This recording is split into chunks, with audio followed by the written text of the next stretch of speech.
Hola, esto es África 7 días, un programa semanal en el que analizamos los acontecimientos más destacados de la actualidad africana. Comenzamos con los titulares.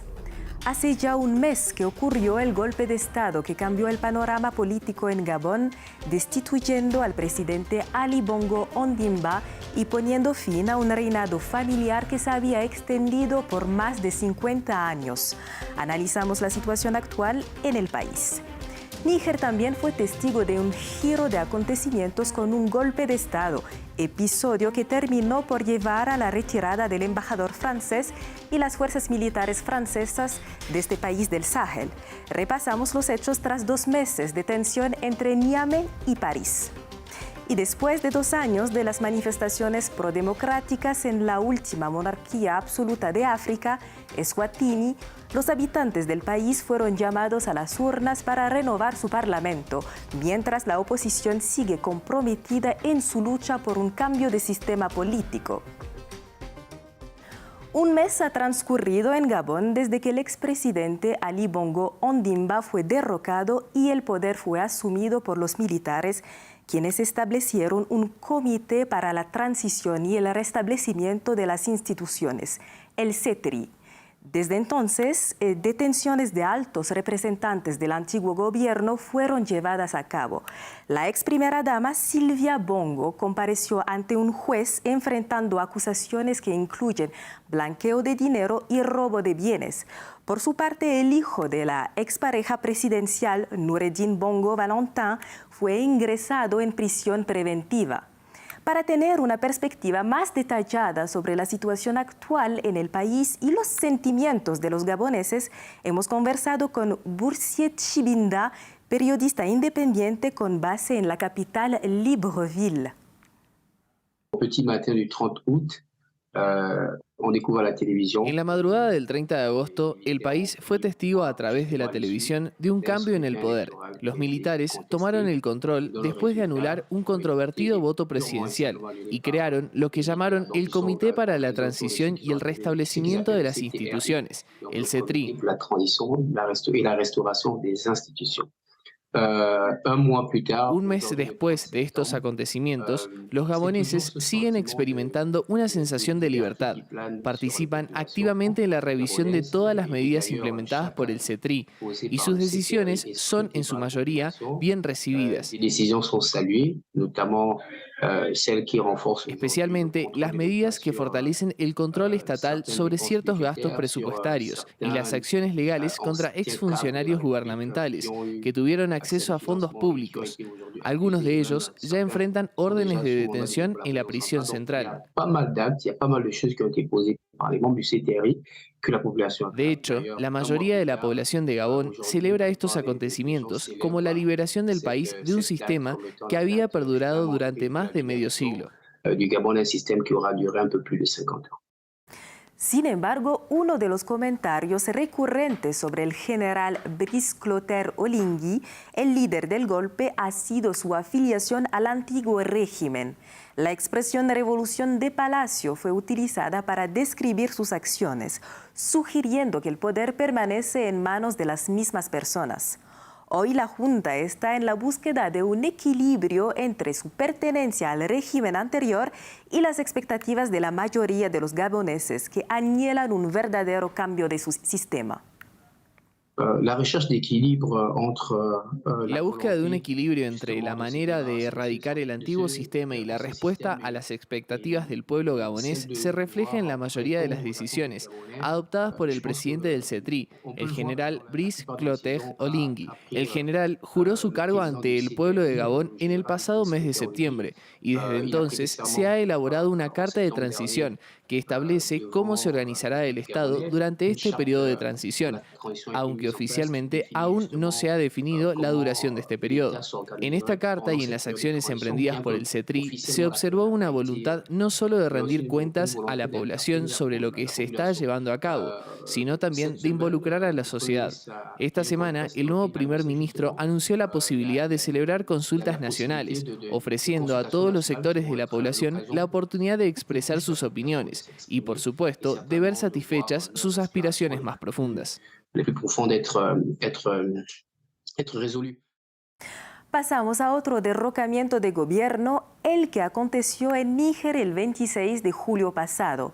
2 meses después y tras un prolongado pulso entre Francia y la junta gobernante, el presidente francés Emmanuel Macron anunció la repatriación de su embajador en Niamey y la retirada de las tropas francesas para finales de este año.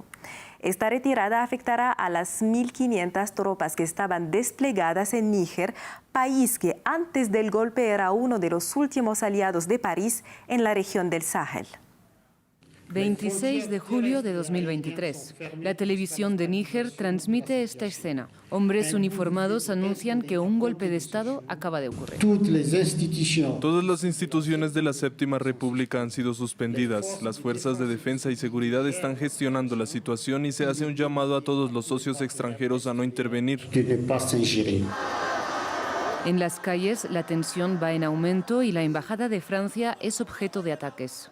El embajador recibe la orden de abandonar el país, al igual que los soldados franceses desplegados en Níger. Pero París se mantiene firme en su negativa de reconocer a la junta. Para el presidente francés Emmanuel Macron, la única autoridad legítima es Mohamed Bazoum, quien se encuentra retenido en el Palacio Presidencial. Macron brinda su respaldo a la Comunidad Económica de Estados de África Occidental. No reconocemos a los golpistas, apoyamos a un presidente que no ha dimitido y seguimos comprometidos a apoyar la acción diplomática y cuando lo decida, la acción militar de la CEDEAO en un espíritu de colaboración. La Comunidad Económica de Estados de África Occidental efectivamente ha amenazado con una acción militar. Si fracasan los medios pacíficos, la CEDEAO no puede rendirse sin más. Los medios de acción incluyen el uso de la fuerza. Por lo tanto, es una opción totalmente concebible. Un consenso que Estados Unidos rompe al oponerse a una intervención militar y al reposicionar sus tropas en Níger. Washington busca un compromiso para evitar que las nuevas autoridades recurran a Rusia y al grupo Wagner. La posibilidad de una intervención militar por parte de la CEDEAO parece cada vez más incierta, mientras que la Junta consolida su poder nombrando un nuevo gobierno. Para Francia, la situación se vuelve cada vez más insostenible y el país se ve obligado a retirarse de Níger, privándolo de facto de su asistencia económica. Una asistencia crucial, ya que el 40% del presupuesto del Estado nigerino depende de la ayuda internacional. En los últimos años, varios países en la región del Sahel afectados por la insurgencia yihadista han experimentado golpes de Estado que han llevado a la instauración de juntas militares. Aparte de Níger, esto ha ocurrido en Burkina Faso, Guinea y Mali. Esta serie de golpes ha llevado a que Francia se vea rechazada en lo que antes consideraba su zona de influencia. De un país a otro se repiten escenas similares con miles de civiles protestando contra lo que perciben como el neocolonialismo francés. La filósofa Nadia Yala Kisukidi, con interés en temas decoloniales, nos compartió su perspectiva sobre los acontecimientos en el Sahel durante un conversatorio organizado en la capital colombiana, Bogotá, por la Fundación Quitambo. Nos encontramos en un momento geopolítico muy complejo, en el cual se están forjando alianzas, tanto a nivel nacional como internacional, en el continente africano. Estas alianzas están dando forma a expresiones de oposición hacia Francia, en un contexto en el que la poscolonialidad es una realidad presente. Se trata de la poscolonialidad francesa actual en África. Como investigadora con un enfoque en temas coloniales, tengo conocimiento de esta historia y es innegable que es complicado hablar de una independencia efectiva para algunos países africanos, teniendo en cuenta las relaciones que se establecieron entre Francia y lo que se conoció como su zona de influencia en África después de los años 60. La cuestión que surge es si estamos presenciando una nueva independencia, pero aquí también es fundamental definir qué entendemos por independencia.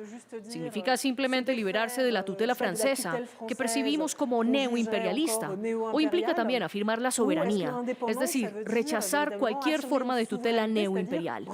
En este sentido, lo que podemos afirmar hasta el momento es que se está desafiando el legado histórico con Francia y que debemos avanzar hacia una emancipación radical. La cuestión política que se plantea es hacia dónde nos dirigimos en este proceso. La cuestión política que s'ouvre, c'est pour aller vers quoi. Cambiamos de tema y nos trasladamos al sur de África, al reino de Eswatini, antes conocido como Suazilandia, y que es la última monarquía absoluta en África. La semana pasada, cerca de 585.000 personas estaban convocadas a elegir sus diputados. Sin embargo, estas elecciones se llevaron a cabo con muy poco en juego. Frente a un colegio electoral en la capital de Eswatini, Vabané, una fila de votantes se forma. Estos ciudadanos acudieron para elegir a los diputados que los representarán en el Parlamento. Entre los votantes, algunos expresan de manera discreta su apoyo a la democracia, mientras que otros creen que la monarquía absoluta es el único sistema adecuado para el país. Creo que es muy importante mantener el sistema tradicional porque es nuestra única identidad y hoy mucha gente ha perdido su patrimonio, así que creo que la monarquía es la guardiana de nuestro patrimonio e identidad. El reino nos da mucho, la monarquía nos da mucho, el rey trabaja duro y cuida bien de nosotros. El rey Swati III es el último monarca absoluto en el continente africano. Posee todos los poderes y tiene la autoridad de nombrar al primer ministro, formar el gobierno, designar a los jueces y decidir sobre los proyectos de ley parlamentarios.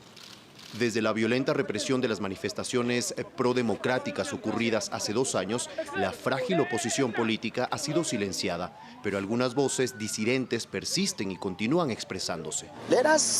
Sentémonos, hablemos de los problemas, desbloquemos los partidos políticos y tengamos libertad en Suazilandia. Entonces sabremos que quien quiera que ostente el poder tiene el mandato del pueblo y cuando hace algo mal podemos enviarlo a los tribunales o retirarlo de ese cargo mediante un voto de censura o cualquier otra cosa. Pero hoy no se puede desafiar al rey, ni legalmente ni de ninguna otra forma.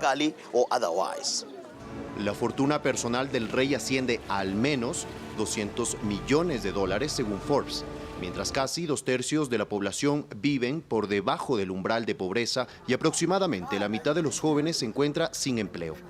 Llegamos al final de esta edición. Gracias por su sintonía. Las noticias del mundo siguen en France 24, en español, en francés, en inglés y árabe.